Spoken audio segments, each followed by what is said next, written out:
महाकुंभ, जिसमें पूरी दुनिया देखेगी, पूरा विश्व देखेगा महिला नागा साधु की महाताकत को। देखिए, महाकुंभ में एक बार फिर महिला नागा साधु दुनिया के सामने आएंगी।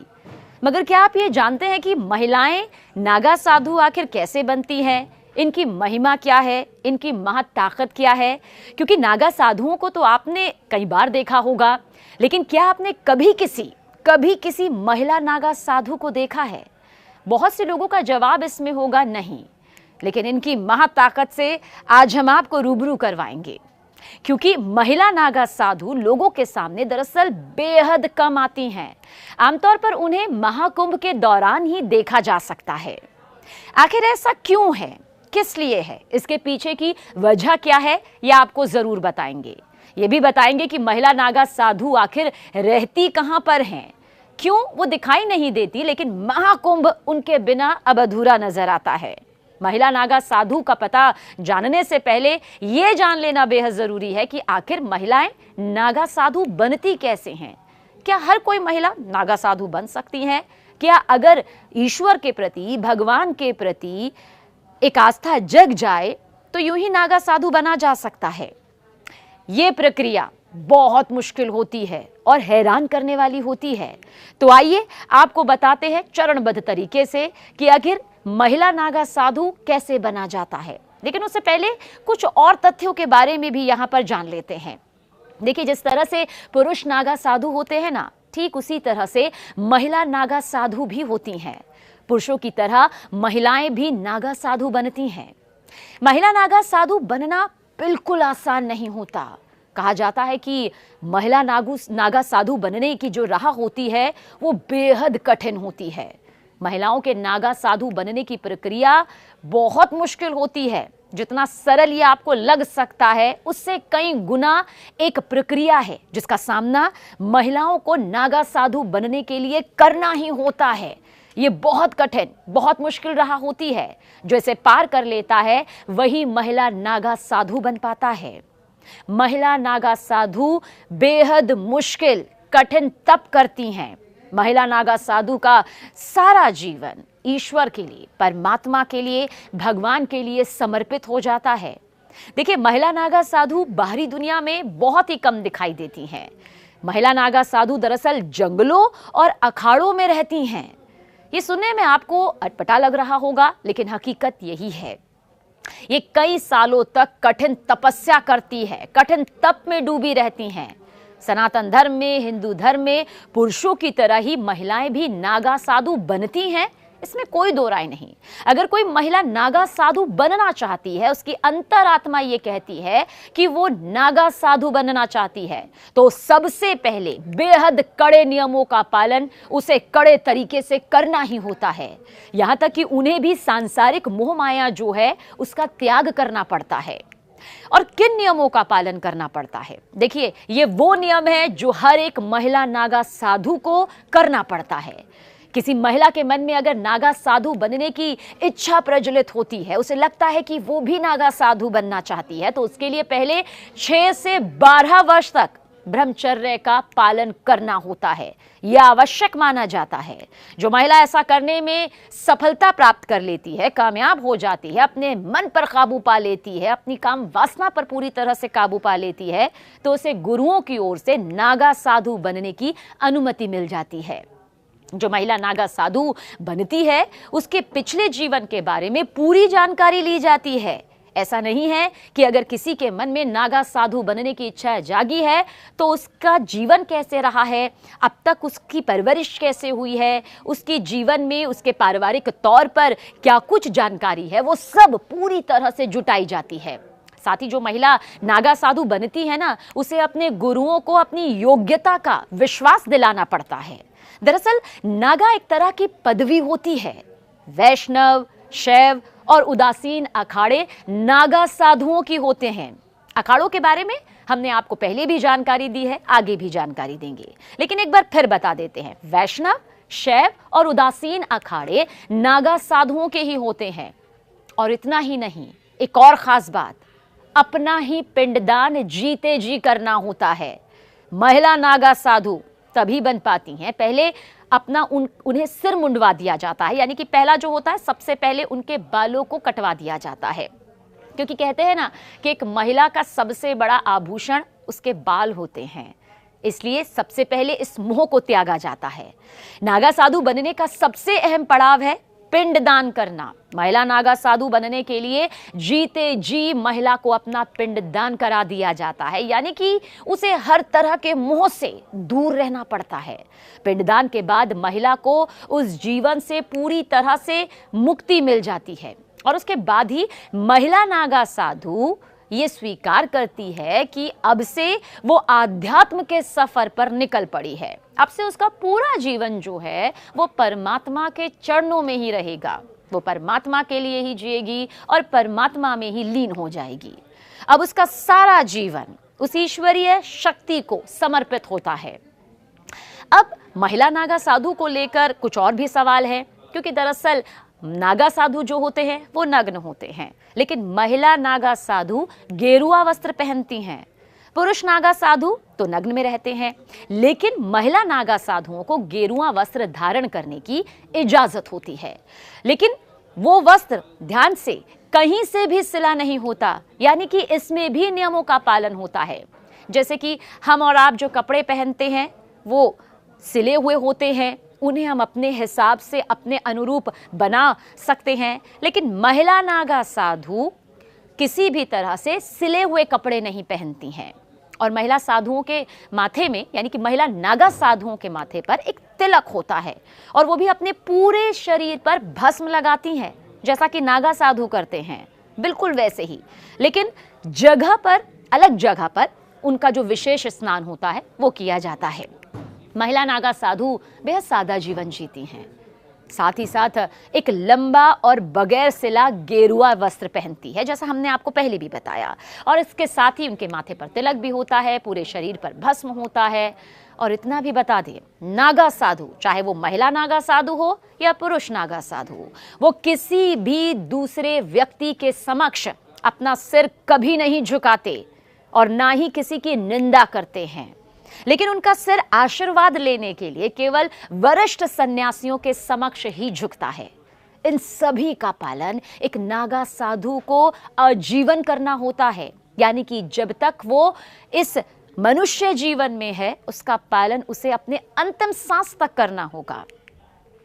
देखिए, महिला नागा साधुओं को लेकर बहुत सारी बातें सामने आई हैं, जैसे उनके विशेष स्नान को लेकर भी सामने बातें आती हैं। तो हमने आपको बताया कि उनके स्नान की अलग से व्यवस्था यहाँ पर की जाती है। बहुत सादा जीवन उनका होता है। आपको ये भी बता दें कि अगर पूरे भारत का जिक्र करें तो नागा साधुओं की जो संख्या है वो 5 लाख से ज्यादा है। और इतना भी बता दें कि नागा साधु अगर कोई है तो 24 घंटे में सिर्फ एक बार ही भोजन ग्रहण करते हैं। वो अपने भोजन में कंदमूल, जड़ी बूटी, फूल, फल, पत्तियां ये सब खाते हैं। साधु संत को ईश्वर के सबसे निकट माना जाता है। कहा जाता है कि अगर ईश्वर के निकट पहुंचना है तो एक सच्चे साधु संत को देख लीजिए। सन्यासी अपने पूरे सांसारिक जीवन का त्याग कर देता है, अपना संपूर्ण वक्त उस परमात्मा के नाम कर देता है, उसका स्मरण करने में लगाता है। साधु संतों में नागा साधुओं की चर्चा देखिए जरूर की जाती है। सबसे खास बात तो यह है कि नागा साधुओं को लेकर जो एक कड़ा स्वरूप नजर आता है वो सिर्फ भक्ति का ही नजर नहीं आता है, बल्कि कड़ाके की ठंड में भी वो कपड़े नहीं पहनते हैं, नग्न अवस्था में रहते हैं। ये उनकी वो तपस्या है जिसके जरिए उन्हें ये ताकत मिलती है, ये शक्ति मिलती है। शरीर पर धुनी भस्म लगाकर वो घूमते हैं। अच्छा, नागा का मतलब भी नग्न है। नागा सन्यासी अपना पूरा जीवन नग्न अवस्था में ही रहते हैं। नागा सन्यासी बनने की प्रक्रिया हमने आपको बताई कि कितनी लंबी है, कठिन है। और अखाड़ों के जरिए नागा सन्यासी यहाँ पर बनाए जाते हैं, यानी कि नागा सन्यासी बनने के लिए अखाड़ों की मान्यता चाहिए होती है। ऐसा नहीं है कि नागा सन्यासी अपने आप कठिन तपस्या करके गेरुआ वस्त्र पहनकर बन जाते हैं। हर अखाड़े की अपनी मान्यता होती है, हर अखाड़े की अपनी परंपरा होती है, और उसी परंपरा के तहत, उसी नियमों के तहत उनको दीक्षा दी जाती है। कई अखाड़ों में तो नागा साधुओं को भुट्टो के नाम से भी बुलाया जाता है, लेकिन अब प्रचलन में नागा साधु ही है। कितना जटिल इनका जीवन होता है, और वही जटिलता जो होती है एक तपस्वी के चेहरे पर नजर भी आती है। इनका युद्ध कौशल गजब का माना जाता है, और यही वजह है कि ये महाकुंभ की रौनक बन जाते हैं, महाकुंभ की शान बन जाते हैं। बताया जाता है कि किसी भी इंसान को नागा साधु बनने के लिए 12 साल का लंबा समय लगता है। नागा साधु बनने के बाद वो गांव या शहर की भीड़ भाड़ भरी जिंदगी को त्याग देते हैं। यानी कि जो भीड़ भाड़ और से भरी जिंदगी हम देखते हैं रोजमर्रा की, उसे पूरी तरह से त्याग देते हैं और अपने रहने के लिए पहाड़ों पर, जंगलों में चले जाते हैं। उनका ठिकाना उस जगह पर होता है जहां कोई आता जाता नहीं है। नागा साधु बनने की प्रक्रिया का हम जिक्र कर रहे हैं तो इसमें यह भी बता दें कि जो शुरुआत के 6 साल होते हैं वो बहुत महत्वपूर्ण होते हैं, क्योंकि इस दौरान वो नागा साधु बनने के लिए जरूरी जानकारी हासिल करते हैं और इस अवधि में वो सिर्फ लंगोट पहनते हैं। वो कुंभ मेले में प्रण लेते हैं, जिसके बाद लंगोट को भी त्याग देते हैं और पूरा जीवन कपड़ा धारण नहीं करते, वस्त्र नहीं पहनते। नागा साधु बनने की प्रक्रिया की शुरुआत देखिए, सबसे पहले ब्रह्मचर्य की शिक्षा लेनी होती है, इसमें सफलता प्राप्त करनी होती है, और अगर इसमें सफलता प्राप्त हो जाती है तो महापुरुष दीक्षा दी जाती है और इसके बाद यज्ञोपवीत होता है। क्या होता है ये? इस प्रक्रिया को किया जाता है और उसके बाद वो अपने परिवार का पिंडदान करते हैं, जिसे बिजवान भी कहा जाता है। देखिए, हम पिंडदान का जिक्र इसलिए कर रहे हैं क्योंकि ये नागा साधु को, चाहे वो पुरुष हो या महिला हो, ये करना ही होता है। वैसे कुछ जानकारी ये भी देते हैं कि 17 पिंडदान होते हैं, जिनमें से 16 अपने परिजनों का और 17वां खुद का पिंडदान होता है। यानी कि सबका पिंडदान उन्हें जीते जी करना होता है। 17 पिंडदान, जिनमें से 16 अपने परिजनों का, 17वां खुद का पिंडदान होता है। अपना पिंडदान करने के बाद वो अपने आप को मृत समान घोषित करते हैं, जिसके बाद उनके पूर्व जन्म को समाप्त माना जाता है। पिंडदान के बाद वो जनेऊ गोत्र समेत उनके पूर्व जन्म की सारी निशानियां मिटा दी जाती हैं। वैसे कई बार लोग बहुत ज्यादा यहाँ पर असमंजस की स्थिति में पड़ जाते हैं। उन्हें लगता है कि नागा साधु, अघोरी, ये क्या अमूमन एक जैसे हैं?